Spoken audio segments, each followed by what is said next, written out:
I'm going to need your badge. The HR manager didn't look at me when she said it. Her voice was flat, rehearsed, like someone reading a script they had practiced all morning. I stared at her across the glass conference table. My coffee was still warm in my hand. I had walked into this meeting thinking we were going to discuss the upcoming product launch. Instead, my supervisor leaned forward and folded his hands. "We've decided to restructure the department," he said. "And we think it's time for someone younger to take the lead." The word younger hung in the air like smoke. For a moment I thought I had heard him wrong.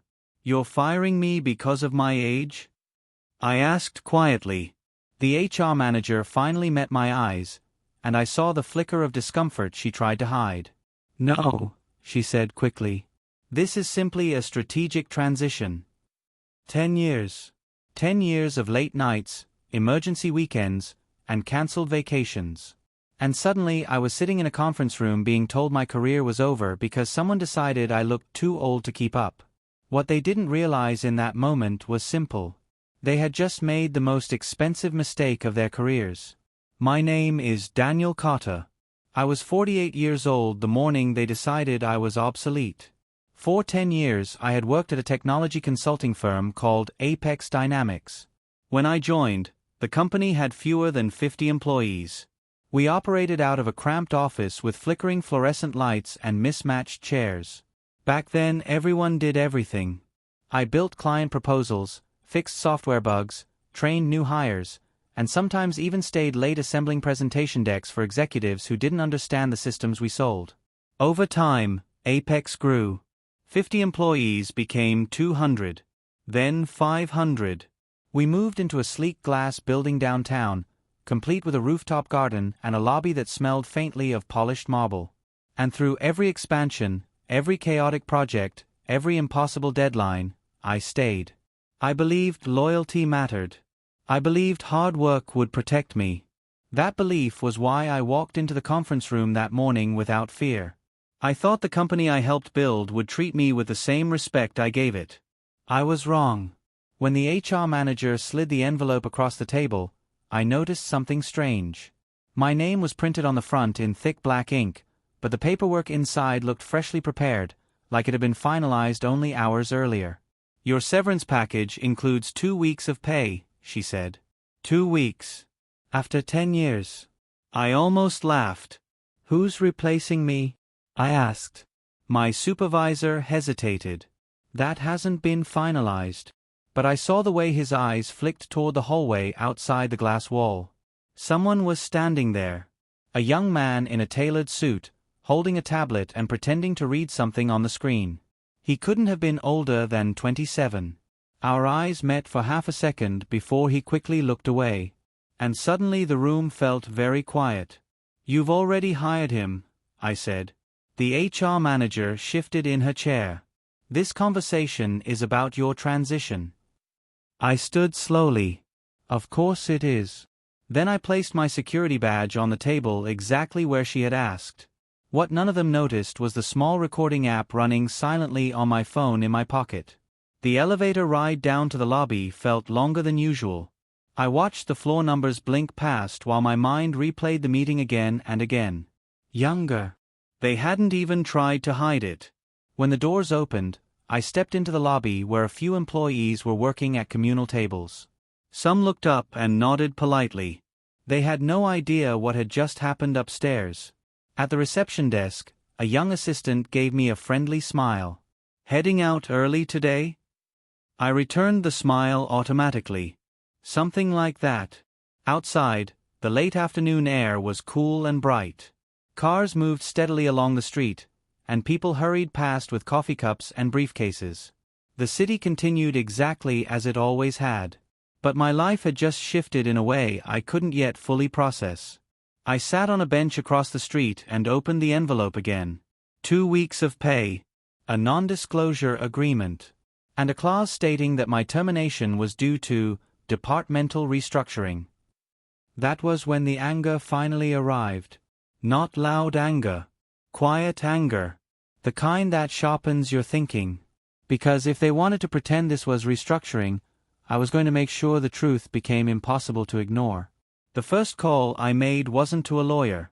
It was to someone who still worked inside the building. His name was Victor Hale, a senior systems analyst who had joined Apex only 3 years earlier but had quickly become one of the smartest people in the department. We weren't close friends, but we respected each other. When he answered, his voice was cautious. "Daniel? Everything okay?" "Not really," I said. "They fired me." Silence filled the line. "For what?" "Apparently I'm too old." Victor exhaled slowly. I wondered if something like this was coming. My grip tightened around the phone. "What do you mean?"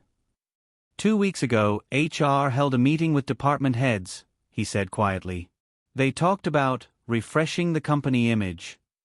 Refreshing? They said clients respond better to younger teams. I felt the pieces sliding into place. And the guy in the hallway today? Victor didn't hesitate. His name is Owen Brooks. He started orientation yesterday. So they hadn't just replaced me. They had planned it. And suddenly this wasn't just about losing a job. It was about proving they had broken the law. That evening I sat at my kitchen table listening to the recording from the meeting. The audio was clear. My supervisor saying the word, younger. The HR manager fumbling to reframe it. The quiet pause that followed. I replayed that section 3 times. In isolation, the sentence might sound ambiguous. But paired with the sudden termination, the pre-hired replacement, and the severance offer, it told a different story. Age discrimination cases were notoriously difficult to prove. Companies rarely say the quiet part out loud. But Apex had come close. Very close. I opened my laptop and began documenting everything I could remember. Dates. Projects. Performance reviews. Emails praising my work. By midnight the document was already 12 pages long. As I saved the file, I felt something shift inside me. 10 years of loyalty had ended in a 10-minute meeting. But the story wasn't finished yet. Because if Apex wanted to erase me quietly, they were about to learn that experience comes with one powerful advantage. Patience. The lawyer's office overlooked a small park downtown where children chased pigeons across the grass. Inside, the walls were lined with shelves filled with thick legal volumes and framed newspaper clippings. The attorney introduced herself as Olivia Bennett. She listened without interrupting while I explained what had happened. When I finished, she leaned back in her chair thoughtfully. Age discrimination cases fall under federal law, she said. Specifically the Age Discrimination in Employment Act. I know they're difficult to prove. They are, she agreed. Most companies are careful. I slid my phone across the desk. But mine wasn't. She tapped the screen and listened to the recording.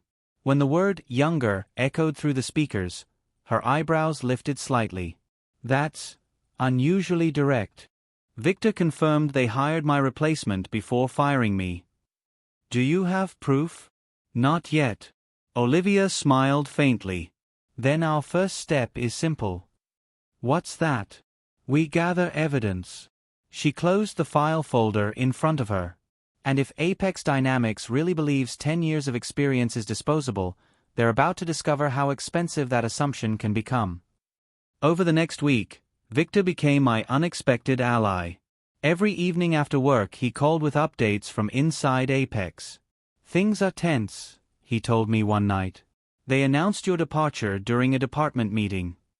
What reason did they give? Restructuring. I laughed quietly. Of course. But here's the interesting part, he continued. Owen started leading your old project yesterday. That was fast. Too fast, Victor said. Half the team noticed. I could almost hear the gears turning in his mind. Daniel, he added, lowering his voice. HR sent a company-wide email last month about modernizing leadership roles. Do you still have it? Yes. Forward it to me. 10 minutes later the message arrived in my inbox.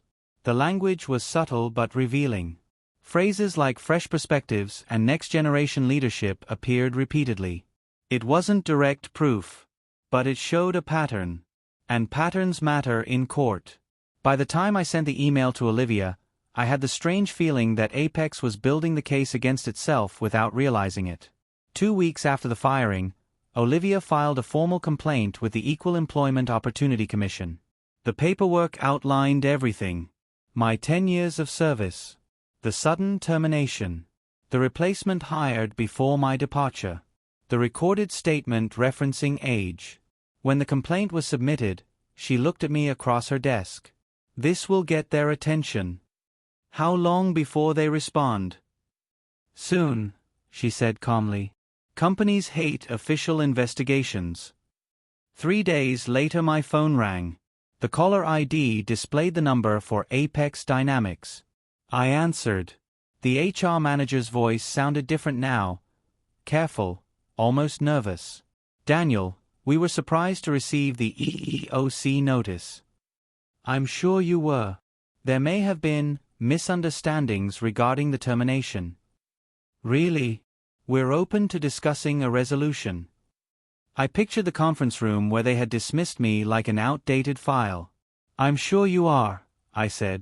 "But from this point forward, you can discuss everything with my attorney." Then I ended the call. Because for the first time since that morning, the power dynamic had shifted. The next development came from Victor. He called late one evening sounding unusually excited. "You're not going to believe this," he said. "What happened? Someone in accounting accidentally sent a shared spreadsheet to the entire management team. And it included a column labeled Succession Planning." My pulse quickened. "Go on." "Next to your name was a note." "What did it say?"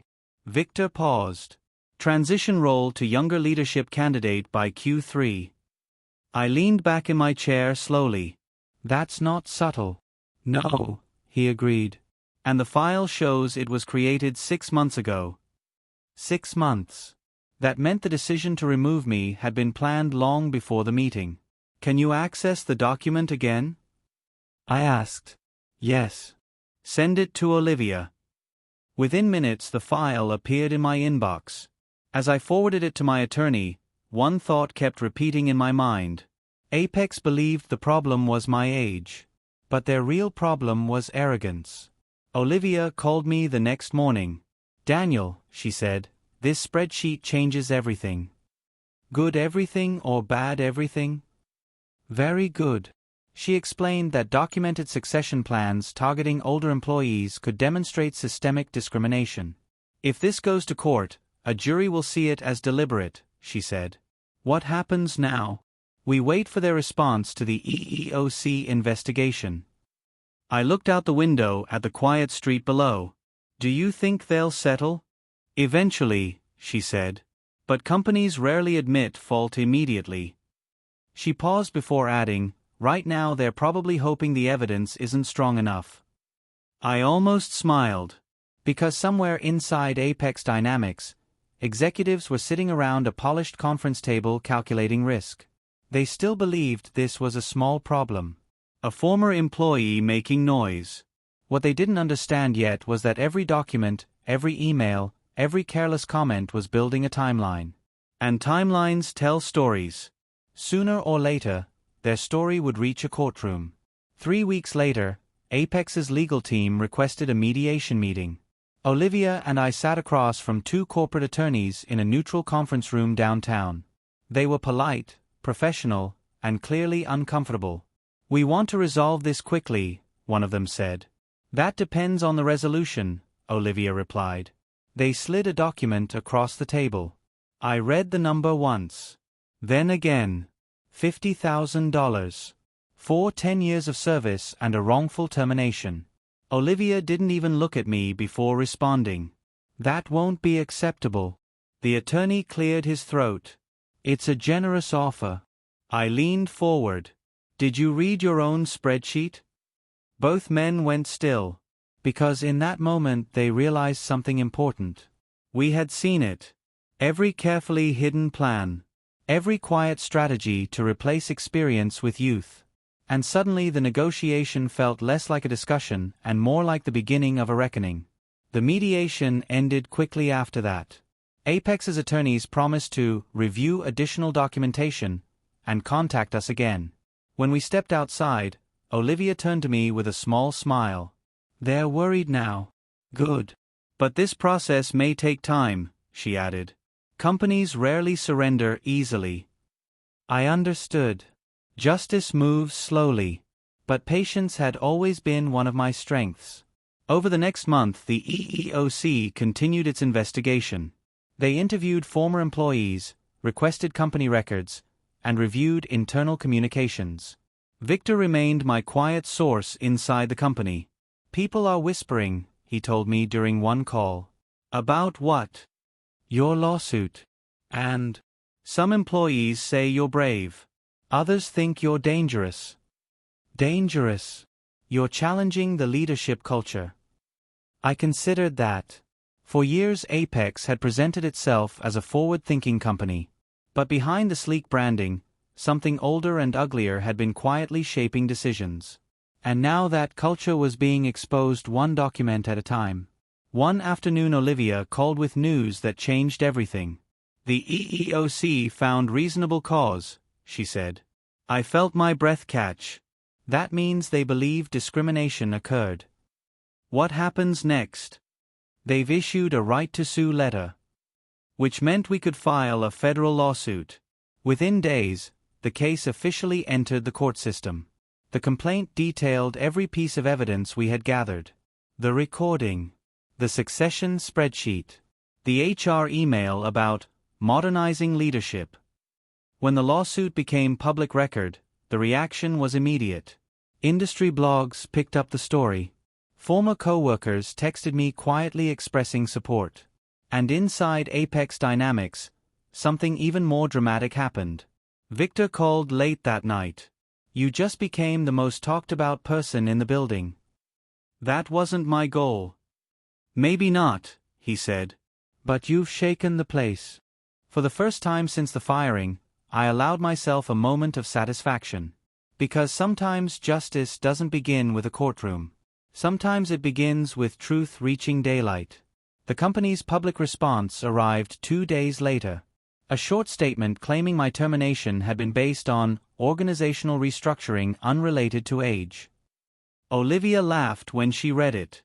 That defense won't survive discovery.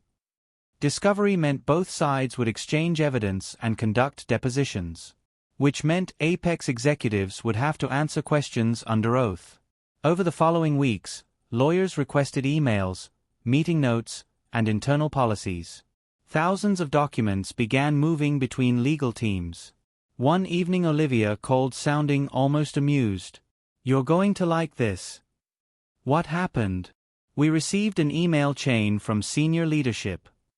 And one executive wrote that replacing experienced managers with younger employees would improve the company's visual brand." I closed my eyes slowly. They had actually written that down. "Incredible," I said. "Yes," Olivia agreed. "Incredible for our case." The first deposition took place in a quiet office building downtown. My former supervisor sat across from Olivia looking noticeably uncomfortable. A court reporter typed every word. Olivia began calmly. "Did you tell Daniel Carter that the company wanted someone younger to lead the department?" He shifted in his chair. "I may have used the word younger in reference to market alignment."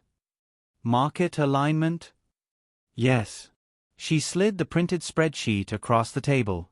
"Is this your succession planning document?" He stared at it. "Yes." "And who wrote the note about transitioning the role to a younger leadership candidate?" Silence filled the room. Finally he said quietly, "I did." Olivia nodded. No further questions. When we left the building later, she turned to me. "Admissions like that are rare." I watched traffic moving along the street outside. "After 10 years, I knew exactly how that company worked," I said. "They always underestimated quiet people." The second deposition involved the HR manager. Her tone was defensive from the beginning. "Our company values employees of all ages," she said repeatedly. Olivia remained patient. Then why was Mr. Carter offered only 2 weeks of severance after 10 years? That was standard policy. Olivia opened another document. According to your internal handbook, employees with more than 5 years of service receive 8 weeks. The HR manager's eyes widened slightly. I would need to review that policy. So you're unfamiliar with your own handbook? The room fell silent again. Later, outside the building, Olivia shook her head. They're unraveling. And the trial? Still months away, she said. But every deposition strengthens our position. I nodded. Because while the legal process moved slowly, something else was happening quietly. Apex's leadership was realizing their strategy had backfired. Instead of removing one older employee, they had created a case that could expose their entire culture. By early spring, the lawsuit had attracted attention beyond our city. A national business magazine published an article about age discrimination in technology firms. My case was mentioned briefly near the end. Victor sent me the link.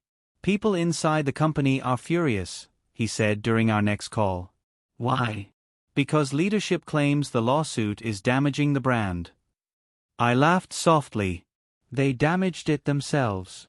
He hesitated before adding something unexpected. 3 employees from other departments contacted HR asking about age policies. That's interesting. Your case started a conversation. For years, I had worked quietly behind computer screens and client presentations. Now, unintentionally, I had become a symbol of something larger. I didn't know how the lawsuit would end. But one thing was already clear.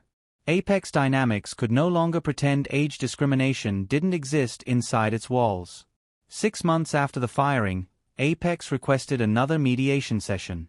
This time the atmosphere felt very different. Their attorneys looked tired. Stacks of documents filled the table. One of them spoke carefully. Our client would like to resolve this matter. Olivia gestured for them to continue. They slid a new offer forward. $400,000. Plus legal fees. I studied the number quietly. It was far more than the first offer. But Olivia spoke before I could respond. This case involves systemic discrimination, she said. A settlement must reflect that. The attorneys exchanged glances. What amount would be acceptable? Olivia wrote a number on a sheet of paper and pushed it across the table. The room went very still. Because the number wasn't just compensation. It was a statement. A message that experience had value. And that dismissing someone for age could carry consequences far beyond a quiet conference room. Negotiations continued for hours. Voices remained calm, but the tension was unmistakable. Eventually, one attorney leaned back in his chair. Your demand is substantial. Olivia nodded. So was the discrimination. I listened without interrupting. For months the case had been about evidence, timelines, and legal arguments. But beneath all of it was something simpler. Respect. Apex had decided I no longer deserved it. Now they were discovering that respect sometimes has a price. Near the end of the meeting, their lead attorney spoke again. If we accept these terms, the case ends. Yes, Olivia replied. And if we don't? Then we proceed to trial. Silence lingered. Because trials carry risk. Juries can be unpredictable. And public testimony about age discrimination inside a growing technology company could become a very expensive headline. 2 days later Olivia called. They agreed. I sat down slowly at my kitchen table. Everything. The full settlement. The number she mentioned made my head spin. It was more than I had earned in several years of work. They'll also implement new age discrimination training and revise their leadership policies, she added. So the culture changes. That's the idea. I looked out the window at the quiet neighborhood street. 6 months earlier I had walked out of Apex believing my career might be over. Now the company that dismissed me had paid a price they would remember for years. But the money wasn't the most satisfying part. The real victory was knowing the truth had been recognized. And that somewhere inside Apex Dynamics, executives were reconsidering the quiet assumptions they once treated as strategy. The settlement agreement required confidentiality about certain details. But the existence of the case, and its resolution, became widely known. Former co-workers sent messages. Some congratulated me. Others simply thanked me for standing up.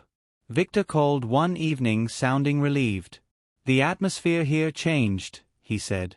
"How?" "Leadership is suddenly very careful about how they talk about experience." I smiled. Good. They also promoted 2 senior employees who had been overlooked for years. That's interesting. Your lawsuit forced them to rethink things. For the first time since the firing, I felt something close to closure. Because justice isn't always about punishment. Sometimes it's about correction. And if Apex Dynamics became a fairer place to work because one person refused to accept quiet discrimination, then the fight had been worth it. A few weeks later I met Olivia for coffee. The legal case was finished, but we had become friends through the process. "So what comes next?" she asked. "I'm considering consulting," I said. "With your experience, companies would be lucky to have you." I laughed. "That's what I've been telling them for years." She raised her cup. "To persistence. To patience," I replied. Because the lesson I carried from the entire experience was simple. Being underestimated can be powerful. When people assume you're finished, they stop watching carefully. And that gives you space to think. Space to plan. Space to act. The executives at Apex Dynamics believed age meant decline. What they didn't understand was that experience builds something far more valuable. Perspective. Sometimes people ask me if I regret filing the lawsuit. The answer is always the same. No. Because that moment in the conference room, the one where they told me I was too old, could have defined the rest of my life. I could have accepted the severance, walked away quietly, and carried the bitterness forever. Instead, I chose something different. Accountability. Standing up didn't make me vindictive. It made me honest. And honesty has a way of forcing change. Apex Dynamics didn't expect that. They thought I would disappear like so many employees before me. But 10 years inside that company had taught me something important. If you know the system well enough, you also know where its weaknesses hide. And once those weaknesses are exposed, even powerful organizations have to answer for their decisions. Today my life looks very different.